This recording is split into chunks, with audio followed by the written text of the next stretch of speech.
दोस्तों कोई भी व्यक्ति जो सेल्स की फील्ड में होता है, चाहे वो इंश्योरेंस की फील्ड में हो, चाहे वो नेटवर्क मार्केटिंग की फील्ड में हो, यानी वो सेल्स की किसी भी फील्ड में हो, कोई भी प्रोडक्ट बेचता हो, तो एक ना एक बार उस व्यक्ति के मन में ये विचार तो आता ही आता है कि क्यों ना मैं अपना जो प्रोडक्ट है वो घर-घर जाकर बेचूँ, मैं डोर टू डोर सेल्स करूँ।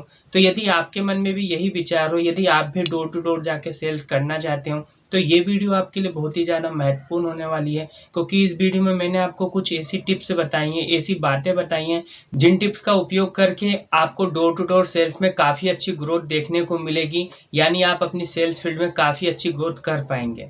तो आइए बात करते हैं टिप्स के बारे में। लेकिन दोस्तों मैं आपको टिप्स बताऊँ इससे पहले मैं आपसे एक छोटी-सी रिक्वेस्ट करना चाहूँगा कि यदि आप हमारे यूट्यूब चैनल पर नए हो या आपने हमारे यूट्यूब चैनल को अभी तक सब्सक्राइब ना किया हो तो चैनल को सब्सक्राइब करें। साथ ही साथ बेल आइकॉन पर भी क्लिक कर दीजिएगा ताकि आपको हमारी सभी नई वीडियो के नोटिफ़िकेशन मिलते रहें। तो आइए बात करते हैं टिप्स के बारे में।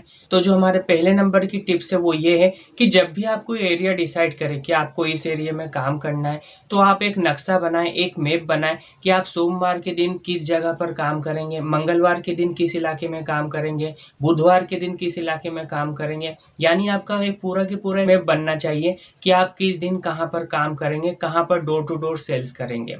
क्योंकि दोस्तों जो डोर टू डोर सेल्स होता है, इसमें हमें काफ़ी ज़्यादा रिजेक्शन का सामना करना होता है, काफ़ी ज़्यादा हमें दरवाजे खटखटाने होते हैं। तो यदि हम आज यहाँ 5 घर पे यदि डोर टू डोर सेल्स करने जाएँगे, वो कल वहाँ जाएँगे, परसों वहाँ जाएँगे, तो ये गलत हो जाएगा। इसमें हमारा ही नुकसान होगा और हमें डोर टू डोर सेल्स में ग्रोथ देखने को नहीं मिलेगी। तो आइए अब बात करते हैं सेकंड टिप्स के बारे में। तो दोस्तों जो हमारी सेकंड टिप्स है वो ये है कि जब भी आप किसी के घर डोर टू डोर सेल्स के लिए जा रहे हैं, तो आपको समय का ध्यान रखना है कि आपको किस समय जाना है। तो देखा जाए तो यदि आप किसी के घर डोर टू डोर सेल्स के लिए जाना चाहते हैं, तो आपको सुबह कम से कम 9 या 10 बजे से पहले जाना चाहिए।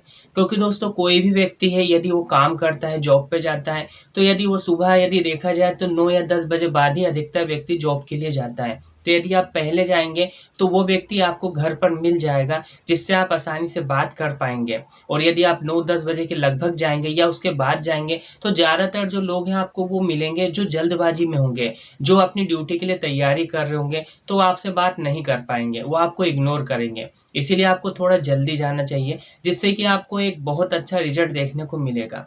और अब रही बात शाम की, तो शाम के समय आपको कम से कम 6 या 7 बजे बाद ही जाना चाहिए, ताकि जो कमाने वाला व्यक्ति वो घर आ चुका होगा और आपकी बातों को ध्यान से वो सुन सकेगा। तो इस तरह से देखा जाए तो आपका जो दिन का समय होगा, ये आपका बच जाएगा। अब जो दिन का समय आपका बच गया है, इस समय में आप किसी के घर मत जाइए, क्योंकि ये जो समय होता है, इस समय में जो घर पर महिलाएँ होती हैं, वो अकेली होती हैं और इस समय यदि आप उनके घर जाएँगे, तो उन्हें अच्छा नहीं लगेगा और हो सकता है ज़्यादा जगह से आपको खाली हाथ ही आना पड़े। इसलिए आप सुबह और शाम के समय में ही डोर टू डोर सेल्स करें और दिन के समय में आप क्या कीजिए, आप कंपनियों में जाइए, कारखाने में जाइए, मतलब जहाँ-जहाँ काम होते हैं, क्योंकि वहाँ पर आपको कई लोग मिल जाएँगे, जिनसे आप बीमे के बारे में बात कर सकते हैं, अपने प्रोडक्ट के बारे में बात कर सकते हैं। तो आप कोशिश कीजिए कि आप डोर टू डोर सेल्स के लिए सुबह और शाम का समय घर का रखें, इसके अलावा जो दिन का समय आप वो कंपनियों का रखें, कारखानों का रखें। तो दोस्तों ये हमारी 2 टिप्स हो चुकी हैं। आइए अब बात करते हैं तीसरे नंबर की टिप्स के बारे में। तो जो तीसरे नंबर की टिप्स है वो ये है कि जब भी आप किसी के घर की घंटी बजाएँगे, तो जो भी व्यक्ति निकल कर बाहर आएगा, तो सबसे पहले उसका अभिवादन आप एक स्माइल के साथ कीजिए और स्माइल देने के बाद उसे आप अपना एक इंट्रोडक्शन दीजिए, जो इंट्रोडक्शन बहुत ही शानदार होना चाहिए, क्योंकि ये इंट्रोडक्शन ही डिसाइड करेगा कि वो व्यक्ति आपको सुनेगा या नहीं सुनेगा, या वो अपने घर का दरवाज़ा आपके लिए वापस से बंद कर देगा। तो आपका जो इंट्रोडक्शन होना चाहिए वो बहुत ही शानदार होना चाहिए। अब जो हमारी चौथे नंबर की टिप्स है वो ये है कि जब आप अपना इंट्रोडक्शन उस व्यक्ति को दे चुके होंगे और वो व्यक्ति आपसे कहता होगा कि हाँ बताइए आपके प्लान के बारे में, आपके प्रोडक्ट के बारे में, तो आपको अपने प्लान के बारे में यानी अपने प्रोडक्ट के बारे में कुछ इस तरह से बताना है कि आपका जो प्रोडक्ट है उस व्यक्ति की लाइफ में क्या-क्या बेनिफिट देगा। यानी उस व्यक्ति को ऐसा लगना चाहिए कि यदि वो आपके प्रोडक्ट को ले लेता है, आपके प्लान को ले लेता है, तो उसको बहुत सारे बेनिफिट मिल जाएँगे।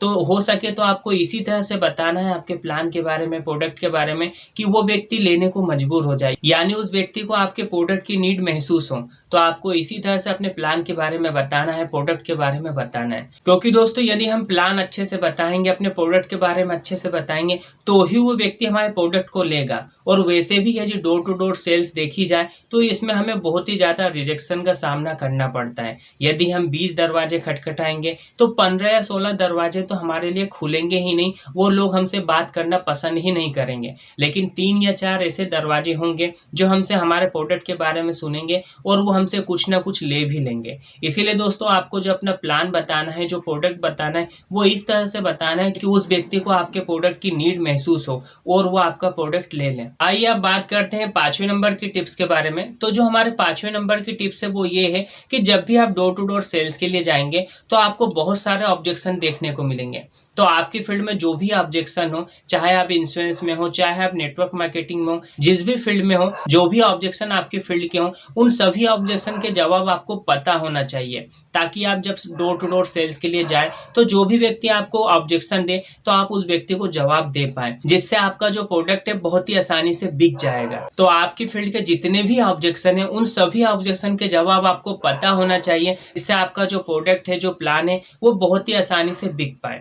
तो आइए अब बात करते हैं 6ठे नंबर की टिप्स के बारे में। तो हमारी जो 6ठे नंबर की टिप्स है वो है टाइम मैनेजमेंट। यानी जो आपका टाइम है उसको मैनेज करना आपको अच्छे से आना चाहिए, ताकि आपका जो समय है वो बर्बाद ना हो और आप ज़्यादा से ज़्यादा लोगों से मिल पाएँ और अपने प्रोडक्ट के बारे में बता पाएँ। क्योंकि दोस्तों जो डोर टू डोर सेल्स होती है इसमें हमें रिजेक्शन का सामना करना पड़ता है और हम हताश हो जाते हैं, उदास हो जाते हैं और कई बार हम फालतू ही घंटों बैठ के विचार करके अपना समय बर्बाद कर देते हैं। तो हमें ऐसा नहीं करना है। हमें कम से कम अपने 2 महीने या 3 महीने या 6 महीने की प्लानिंग करना है और हमें ये कसम खाना है कि हम इतने दिनों तक किसी भी तरह का फालतू विचार नहीं करेंगे। हम सिर्फ अपना जो काम है कि हम इतना सर्वे करना चाहते हैं या इतने घर हम विजिट करना चाहते हैं, तो हम अपने काम पर ही ध्यान देंगे और 3 महीने 2 महीने जो भी हमने समय डिसाइड करा है उतने समय में सिर्फ हम यही काम करेंगे, बाकी किसी भी बात पर ध्यान नहीं देंगे। यानी फालतू की बातों को सोचकर हम अपना समय बर्बाद नहीं करेंगे, हम सिर्फ अपने काम पर ही ध्यान देंगे, जिससे हमें एक बहुत अच्छा रिजल्ट देखने को मिलेगा। तो दोस्तों मैं उम्मीद करता हूं कि आपको ये वीडियो काफ़ी पसंद आया होगा और यदि आप डोर टू डोर सेल्स के लिए जाना चाहते होंगे तो आप इन सभी बातों को अपनाएंगे। तो दोस्तों इस वीडियो को लाइक कीजिए और अपने दूसरे दोस्तों के साथ भी इस वीडियो को शेयर कीजिए, ताकि हर व्यक्ति को इस वीडियो का फ़ायदा मिल सके। तो दोस्तों इसी तरह की वीडियो को देखने के लिए यदि आपने हमारे YouTube चैनल को अभी भी सब्सक्राइब ना किया हो तो चैनल को सब्सक्राइब करें और साथ ही साथ बेल आइकॉन पर भी क्लिक कर दीजिएगा, ताकि आपको हमारी सभी नई वीडियो के नोटिफिकेशन मिलते रहें।